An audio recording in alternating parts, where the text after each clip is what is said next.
Okay. Peter Rose, Longwood Currency Trading. Got my coffee. I got a topic for you. How do you evaluate a forex retracement versus a swing point? In other words, you're looking at a trade and you're saying, well, I've got a good entry thing here, and so I'm going in. And the price begins to go against you a little bit. Now, it could do that at the onset of the trade or after it's gone into profit for a while. Let's say it goes 10 pips into profit. Again, we're talking day trader stuff here. It goes 10 pips into profit and it starts to swing back around and it comes back 5 or 10 pips. Now, is that a retracement or is that a swing point?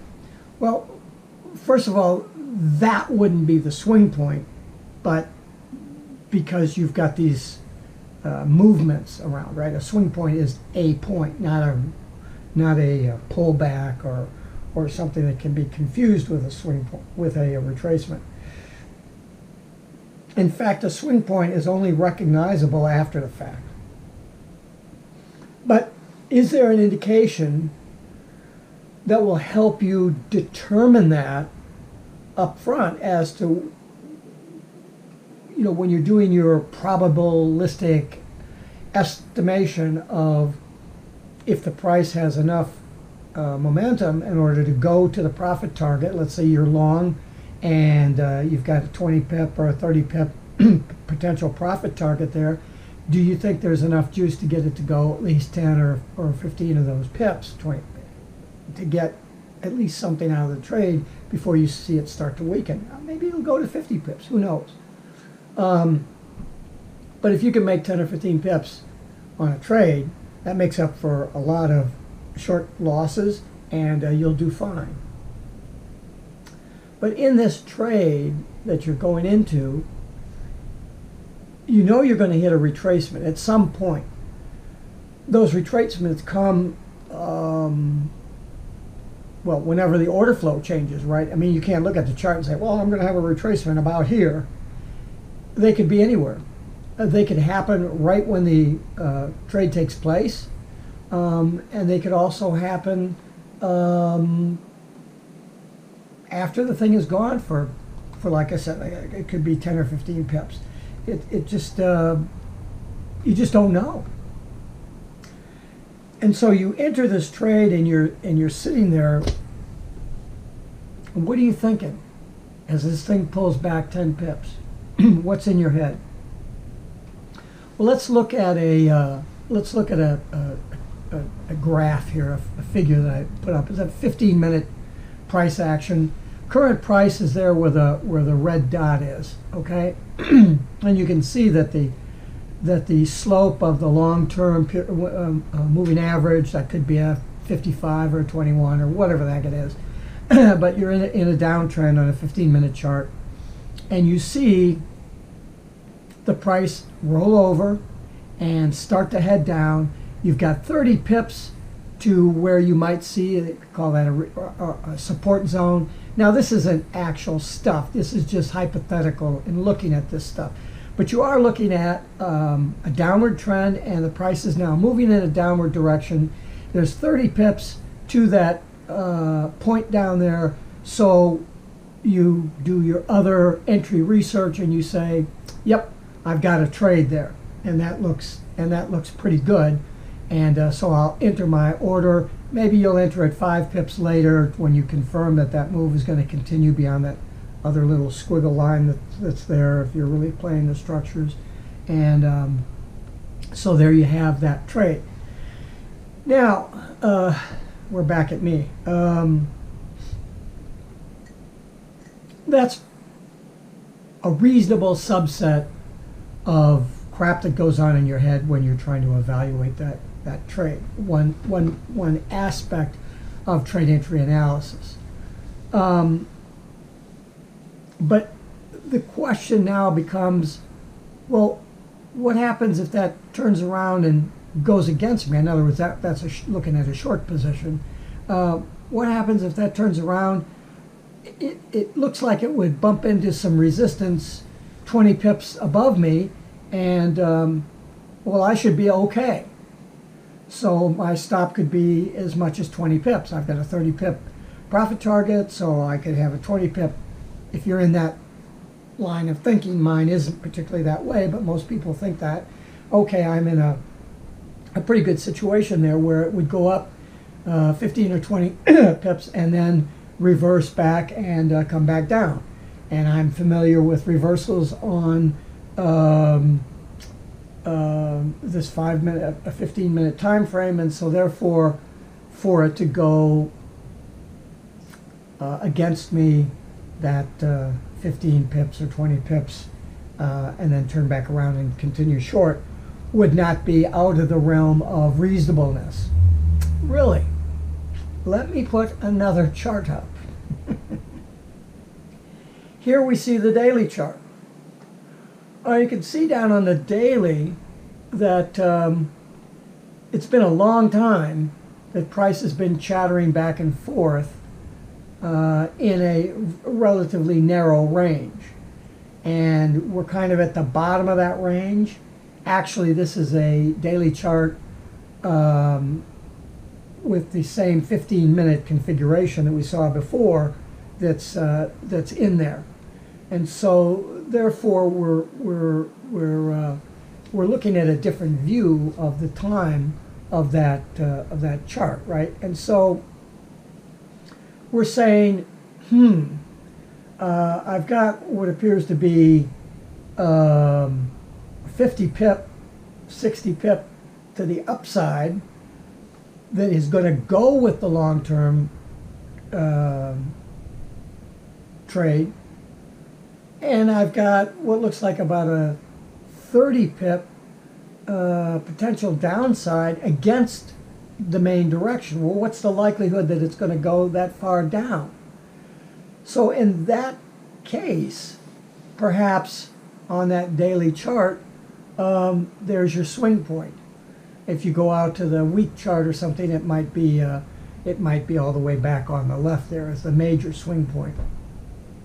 Because it all depends on what time frame you're looking on. And swings occur, and we're back to me here, as swings occur as major directional changes. Well, major doesn't mean what's going to happen in the next 2 hours or 5 hours or over the next day. That's the direction that's changed. And you could go for weeks or literally months on that swing point. You can have minor swing points. You can go out on a 4-hour chart, for example, and you could swing, and if you're on a long-term thing, you could have a swing point and it would come down on that 4-hour chart, and it could go for several days in a downward direction and then reverse and come back up and around, and you'd have a low swing point and the thing would reverse and go back up. There's a lot of different swing points. Now, you say, well, then, so what difference does it make? Well, the difference is in the amount of friggin' money you're going to lose if you get this wrong. And so, therefore, part of your trade entry analysis has to say, well, in my case, I'm evaluating the trades on the 15-minute chart. That's what I'm watching. And I set my entry and stops and all that other stuff, or I'm going to stage. I'll set my stage points on that 15-minute, and then I'll trade down on the 5-minute. So I'll be watching that as price comes to me as to whether I'm going to take or not. So that's the immediacy of it. That's the plan. Now that isn't a strategic plan, that's a tactical plan. What I need to do is now back out to the daily chart and see where my daily congestion zones are, how close is current price to one of those congestion zones, what are the daily retracements that are showing. Am I like halfway to where I would be getting on one of those daily retracement points? So you have to relate not only where you are in relationship to the time frame that you're trading on, but you do have to look up. And the problem with if you're a long-term trader trading on the daily charts, what are you going to do? You're going to look up to the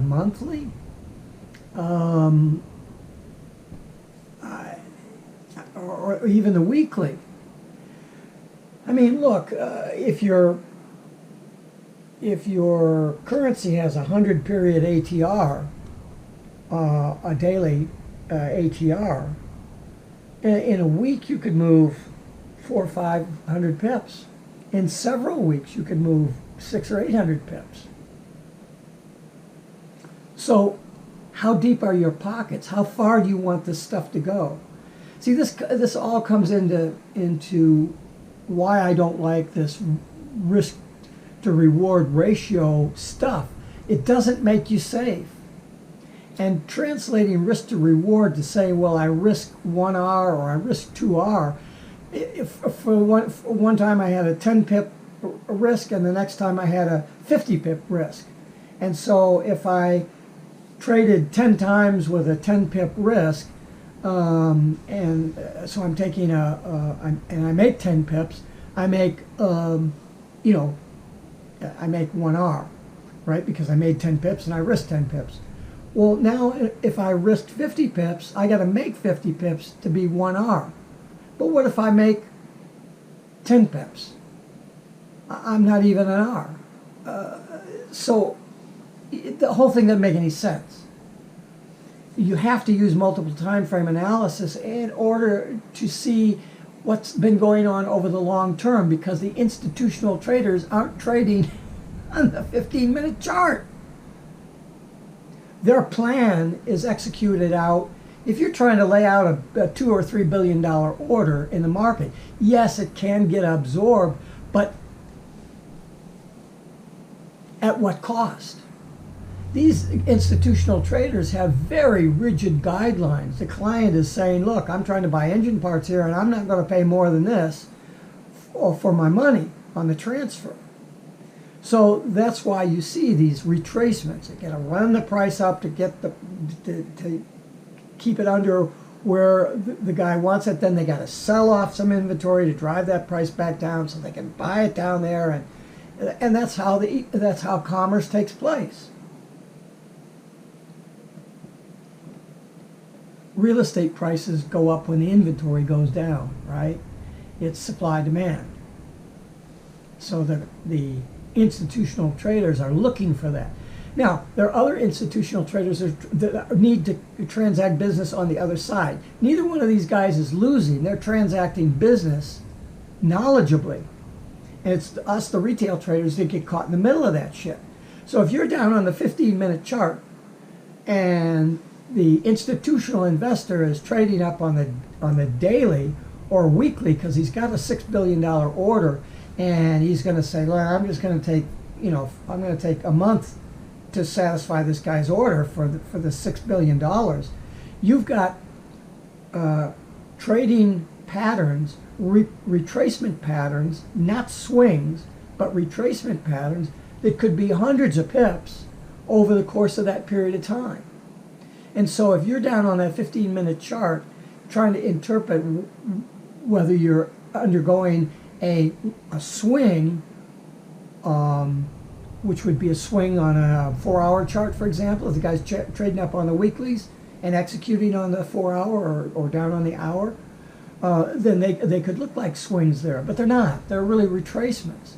So you have to judge whether you're interested in withstanding a retracement to be proved wrong that it's a swing by taking whatever risk there is in the pip count between where you are and what the retracement level would be. And that's why I like trading on the shorter term charts, because generally when you're day trading, your retracements on the majors are going to be on some of the majors are going to be 20 pips. I'm in a trade right now. I knew what I was getting into. I've got, I had a 20 pip retracement. It's back down to 12 right now, and so things are fine. I had to adjust where my stop is in order to be able to participate in the trade, which I'm executing on a day trade basis, on a short-term trade. But I went up to the daily chart to see, well, what's really going on here? Where are we at? I even went out to the weekly chart And I feel pretty confident that where I'm at is pretty good, because there's no support under where I'm taking these trades for literally months. And so it's just a free fall. And so I may get crapped out one or two times here. I'm probing for where that big move is going to come. And I have some standing orders down below to catch it when something does break. But in the interim, I'm trying to trade and pick up some small moves so that if I take a big loss, I've absorbed it within the context of those things. I'm at an even point, and ultimately, from a probabilistic standpoint, I'm saying it'll finally break down and then I'll flush. Now, you say, well, that sounds kind of stupid. Well, really, I made $9,000 last month doing that. So you can debate it all you want. Now, you might not be able to do it because you may not have the same expertise. You may not have the same chart configurations. You may be on a different pair that isn't trading heavily at that particular time. I don't know what to tell you, but I'm not certainly telling you to trade in this manner. I'm trying to explain to you principles of price action and how I view my ability to take advantage of them. Because I have a fairly good win-to-loss ratio, I know that even if I'm wrong a few times, it's okay, because I'll figure it out and get it right at some point. In other words, I'm willing to take 3 losses in a row, because then I'm going to start hitting my winners. And I know what my average win is, and so I've got these 3 losses, so I take the major direction that I think the price is going to go in and break that up into several days worth of trading. And if apples are apples, if I got 3 losses, I got 7 winners, then over the course of the next 7 days, I'm grabbing 15, 20 pips or whatever that happens to be. So I've got 7 times, even if I make 10, I've got 7 times, or 15. I got 7 times 15 versus taking let's say I take a 10 pip loss 3 times. I'm losing 30 and I'm making 80 or 90. How am I doing? Well, I'm making that 40 pip difference, 45 pip difference over maybe a week or 2 weeks. And so I have to ask myself, on a per day basis, am I making the return against risk that I would need to make in order to pile up the dollars at the end of the year? That's a metric that you would have to calculate. You would have to know what I'm talking about in order to calculate that metric and what it is, to determine during a transactional series of 10 trades or whatever it is that your win-to-loss ratio is made up out of, as to whether your performance is going to make you the profit necessary over the long term. In other words, does the long-term chart offer you that potential broken up into 4 or 5 days or 7 days on what the 15-minute chart is going to offer you? So determining where you are on the long-term chart basis as to where the major retracement points are, and a major retracement is called a swing. Where is current price in relationship to that? And then you build your trading plan, your strategic approach based on that. More coffee. Peter Rose, Longwood Currency Trading. Have a great day and have a great trading day.